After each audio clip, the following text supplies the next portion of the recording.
시베리아의 시카고. 우리는 모두 우주를 떠도는 영혼이고 그리고 동시에 우리의 생을 살아가는 영혼이다. 그러나 그러는 동안 우리는 한 생에서 또 다른 생으로 옮겨가는 것처럼 느껴진다. 우리 영혼의 법칙을 건드리는 모든 것들은 결코 잊히지 않고 이후에 일어나는 모든 일들에 영향을 준다. 나는 사랑이 담긴 눈길로 힐라를 바라본다. 그것은 시간 혹은 우리가 시간이라고 상상하는 것을 가로질러 마치 거울에 빛이 반사되듯 그렇게 되비치는 사랑이다. 그녀는 한 번도 내 사람인 적이 없었고 영영 내 사람일 수 없을 것이다. 이미 그렇게 쓰여있기 때문이다.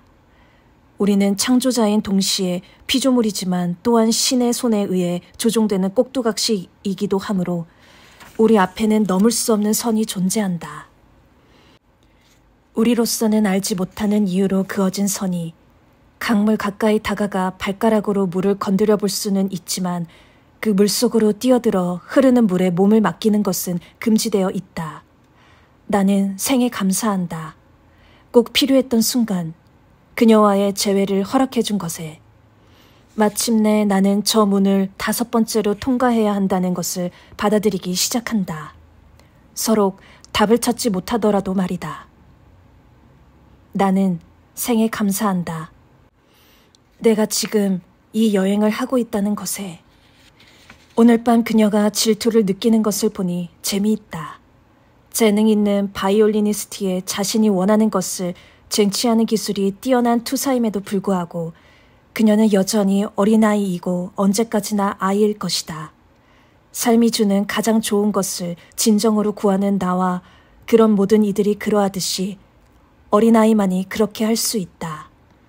나는 그녀의 질투를 자극할 것이다. 그럼으로써 그녀는 다른 이들의 질투에 어떻게 행동해야 할지 알게 되리라. 나는 그녀의 맹목의 사랑을 받아들일 것이다.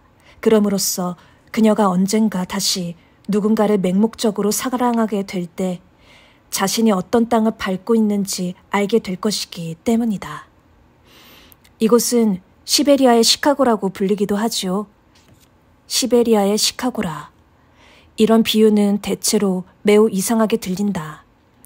시베리아 횡단철도가 생기기 전 노브시비르스크는 인구 8,000명도 되지 않았다. 이제 이 도시의 인구는 140만 명을 넘어섰다. 철도가 태평양을 향해 강철과 불의 질주를 계속할 수 있도록 해주는 다리 덕분이다. 속설에 의하면 러시아에서 가장 아름다운 여자들이 이 도시에 산다고 한다. 그간 거쳐온 다른 도시들과 비교해볼 기회는 없었지만 내가 본 바로는 충분히 현실적인 근거가 있는 이야기다. 지금 나와 힐랄은 노비시비르스크의 아름다운 여신 한 명과 함께 이제는 현실과는 아주 동떨어진 것으로 다가오는 무언가 앞에 서 있다. 바로 공산주의 이론을 현실화한 남자, 레닌의 거대한 동상이다. 미래를 손으로 가리켜 보이고 있지만 이제는 받침대에서 내려와 세상을 바꿀 수 없는 저 턱수염을 기른 남자를 바라보는 것보다 낭만적인 일은 없을 것이다. 시카고 이야기를 꺼낸 사람은 그 여신이었다. 타티아나라는 이름의 그녀는 엔지니어고 30살 정도의 파티와 만찬이 끝난 후 우리와 시내 구경을 하게 되었다. 테라파르마 위를 걸으니 마치 다른 행성에 와 있는 기분이다. 계속해서 움직이지 않는 바닥에 익숙해지는 것도 힘든 일이다. 바에 가서 한 잔 마시고 춤도 춥시다. 우리는 가능한 한 몸을 많이 움직일 필요가 있어요. 하지만 우리는 피곤하잖아요. 내 제안에 힐랄이 말한다. 이럴 때면 나는 여성의 입장이 되어 그녀의 말 뒤에 숨은 뜻을 읽을 줄 안다. 당신은 지금 그 여자와 같이 있고 싶은 거죠? 피곤하면 호텔로 돌아가도 좋아요. 나는 타티아나와 계속 구경할 테니까. 힐랄은 화제를 바꾼다. 보여드리고 싶은 것이 있어요. 그럼 보여줘요. 그러기 위해 단둘이 있을 필요는 없잖소. 우리가 서로 알게 된 지 열흘도 안 됐어요. 안 그래요? 내 말에 힐랄은 내가 이 남자와 동행인 여자예요. 라는 태도를 누그러뜨린다.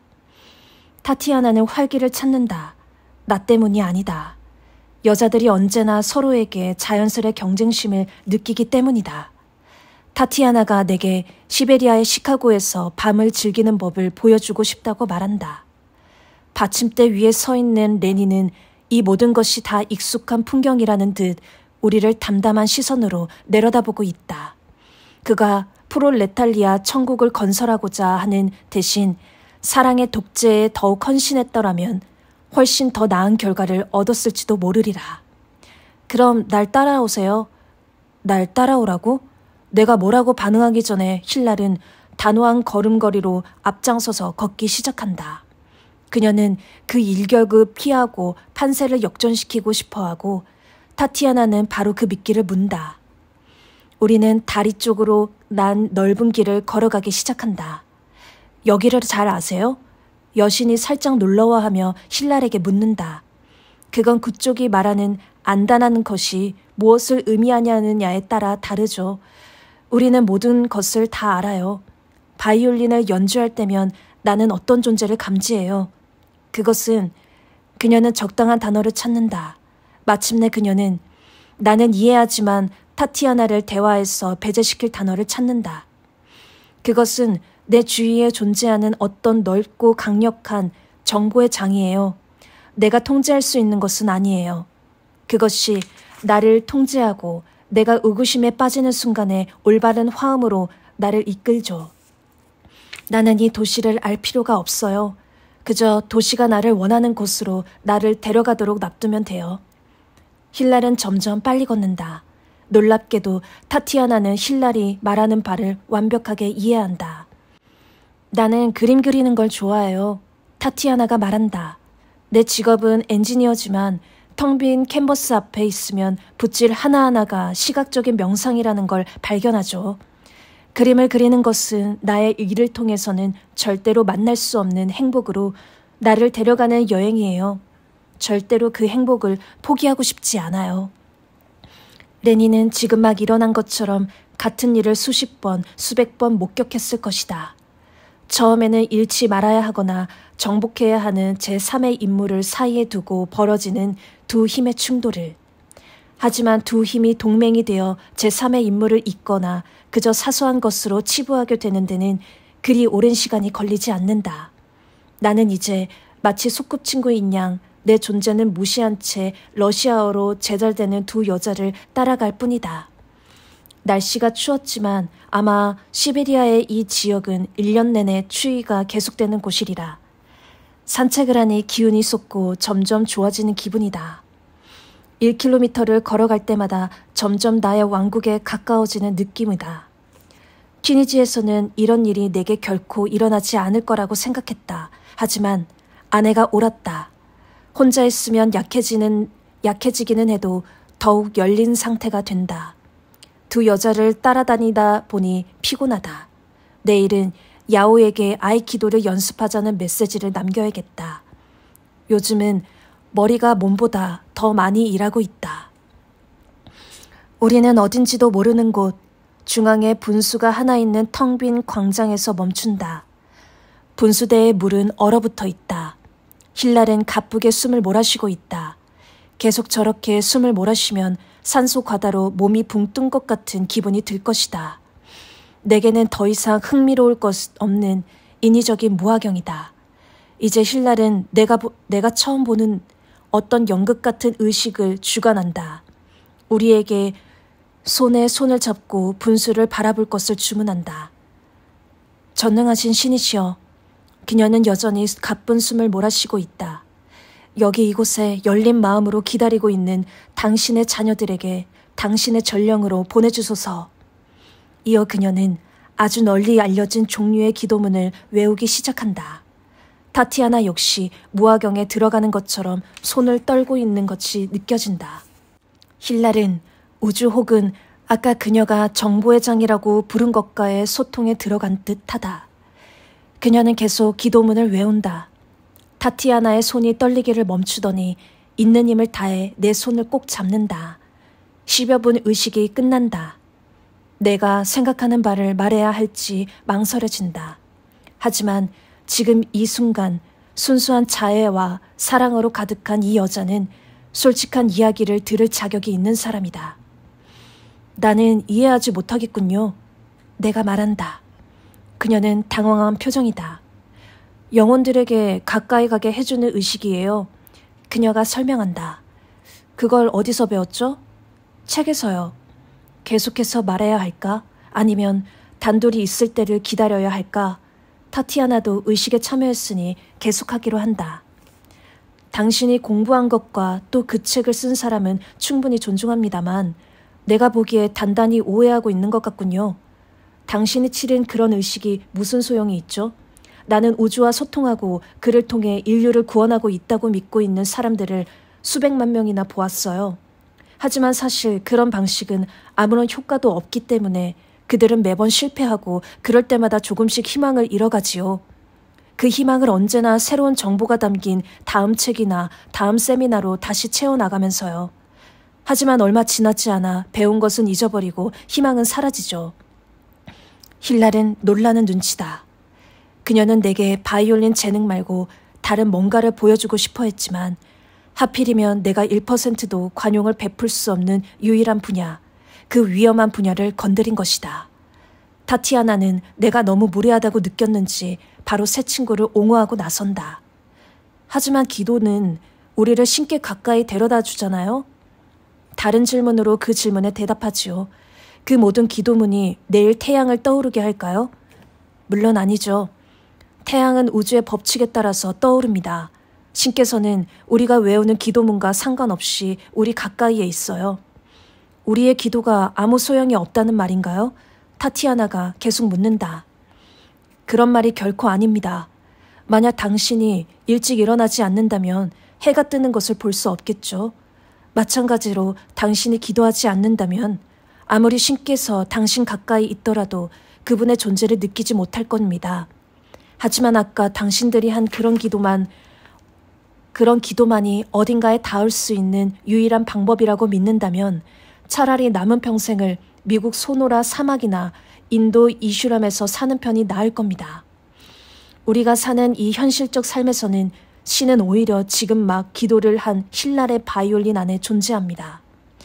갑자기 타티아나가 울음을 터뜨린다. 나와 힐랄은 어쩔 줄을 몰라 한다. 우리는 타티아나가 울음을 그치고 그녀가 느끼는 바를 이야기해 주길 바란다. 고마워요. 그녀가 말한다. 선생님이 생각하기에 이런 기도가 소용없다고 하더라도 고마워요.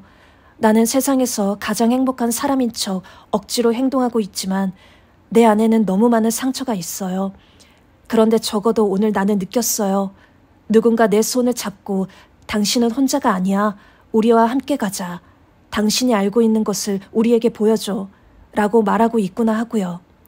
나 자신이 사랑받고 있고 쓸모 있고 중요한 사람이라고 느낀 거예요. 그녀는 힐라를 향해 계속 말한다. 심지어 당신이 여기서 태어나 쭉 살아온 나보다 이 도시를 더 잘한다고 단언했을 때도 나는 무시당했다거나 모욕당했다고 느끼지 않았어요. 내가 더 이상 혼자가 아니라고, 누군가 내게 내가 모르는 것을 보여줄 거라고 믿었어요. 그동안 한 번도 이번 수를 눈여겨본 적이 없었죠. 하지만 이제부터는 힘든 일이 있을 때마다 이곳에 와 나를 지켜달라고 신께 기도드릴 거예요. 알고 있어요. 말이 중요한 게 아니라는 걸요. 살아오면서 이미 수도 없이 비슷한 기도를 드렸지만 한 번도 응답받지 못했죠. 믿음은 점점 더 멀어져 가고 있어요. 그런데 오늘 어떤 일이 일어난 거예요. 당신들은 외국인이지만 내게는 이방인이 아니기 때문이죠. 타티아나는 말을 이었다. 당신은 나보다 훨씬 어리고 내가 겪은 고통을 겪지 않았고 아직 인생을 몰라요. 운이 좋은 사람이죠. 당신은 한 남자를 사랑하고 있어요. 그렇기 때문에 내가 다시 삶을 사랑할 수 있도록 해줄 수 있었어요. 덕분에 나는 다시 누군가와 사랑에 빠질 수 있을 거예요. 힐랄은 눈을 내리깐다. 이건 그녀가 듣고 싶었던 이야기가 아니다. 어쩌면 그녀도 같은 말을 하려고 계획하고 있었는지도 모른다. 그런데 여기 러시아 노브시비르스크에서 다른 사람이 그 말을 하고 있다. 애초에 신께서 이 땅에 창조해 놓은 모습과는 무척 다르지만 우리가 그러하리라고 상상하는 현실 속에서 지금 이 순간 그녀의 머릿속은 갈등하고 있다. 한편으로는 타티아나의 가슴에서 우러나온 말들을 받아들이고 싶지만 다른 한편으로는 다들 알고 있어. 기차에 있는 사람들도 눈치를 챈 거라고. 라는 경고로 이 특별한 순간을 멈추고 싶은 것이다. 그러니까 지금 나는 스스로를 용서했고 마음이 한결 가벼워졌어요. 타티아나가 계속 말한다. 당신들이 여기 왜 왔는지, 왜 내게 함께하자고 제안했는지는 몰라요. 하지만 당신들은 내가 느껴온 바를 확인시켜 주었어요. 만나야 할 사람들은 결국 만나게 된다는 사실을. 나는 방금 나 자신을 구원한 거예요. 정말로 그녀의 표정은 변해 있었다. 여신은 이제 요정이 되어 있었다. 그녀는 힐라를 향해 두 팔을 활짝 벌리고 힐라는 그녀에게 다가간다. 두 여자는 포옹한다. 타티아나가 나를 보며 나도 가까이 오라고 고갯짓을 하지만 나는 가지 않는다. 나보다는 힐랄에게 그녀의 포옹이 더 필요하다. 힐랄은 마법을 보여주고 싶어 했지만 그녀가 보여준 것은 판에 박힌 형식에 지나지 않았다. 하지만 그 판에 박힌 형식이 마법으로 변했다. 그 에너지를 성스러운 것으로 변화시킬 줄 아는 한 여자가 있었기 때문이다. 여전히 두 여자는 끌어안고 있다. 나는 분수대에 얼어붙은 물을 바라본다. 저 물은 언젠가 녹아 흐를 것이고 이윽고 다시 얼어붙고 다시 또 흐를 것임을 나는 알고 있다. 우리의 마음도 그러하다. 시간에는 순응하지만 영원히 멈추지 않는다. 타티아나는 가방에서 명함을 꺼낸다. 그리고 잠시 머뭇거리더니 힐랄에게 내민다. 잘 가요. 타티아나가 말한다. 여기 내 전화번호예요. 다시는 당신들을 볼 수 없다는 걸 알아요. 어쩌면 방금 내가 한 말들은 한순간 구제불능의 낭만적인 기분에서 나온 것에 지나지 않고 모든 것은 곧 예전처럼 돌아갈지도 모르죠. 하지만 내게 무척 중요한 경험이었어요. 잘 있어요. 힐랄이 말한다. 이 분수대로 오는 길을 알았으니까 호텔로 돌아가는 길도 내가 찾을 수 있을 거예요. 힐랄이 내 팔짱을 낀다. 우리는 추위 속을 함께 걷는다. 만난 후 처음으로 그녀를 여자로서 원한다. 그녀를 호텔 문 앞까지 데려다주고 그녀에게 말한다. 나는 혼자서 생각을 하며 좀 더 걸어야겠다고.